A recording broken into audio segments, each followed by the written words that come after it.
Marre, trop bon.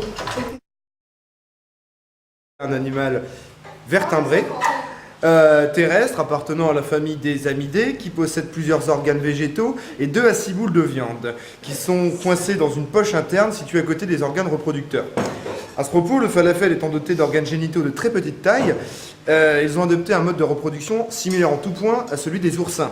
Alors, le mode de reproduction des oursins, pour un petit rappel en fait, c'est-à-dire que la fécondation s'opère à l'extérieur des corps des femelles et des mâles.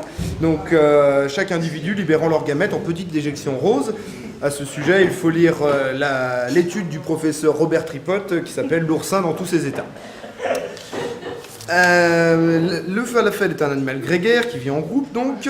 Son alimentation est constituée de bigorneaux qu'il chasse en écopant l'eau des mers et des rivières en se servant de son bec qui peut contenir jusqu'à 23,5 litres, donc un petit peu comme le pélican.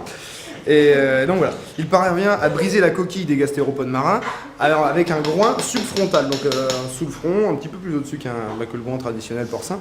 Et donc voilà, il vit dans les prés du Grand Ouest jordanien durant la saison hivernale. Donc, ensuite, il migre vers la Méditerranée dès les premiers beaux jours, ce qui fait qu'on en trouve beaucoup en Palestine.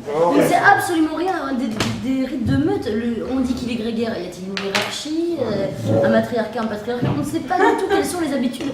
C'est quoi la saison des amours? Quel cri pousse-t-il? Il manque beaucoup de choses. Les premières traces de falafel ont été trouvées dans la vallée du Jourdain par des archéologues, transnistriens. Le cri falafel. Voilà.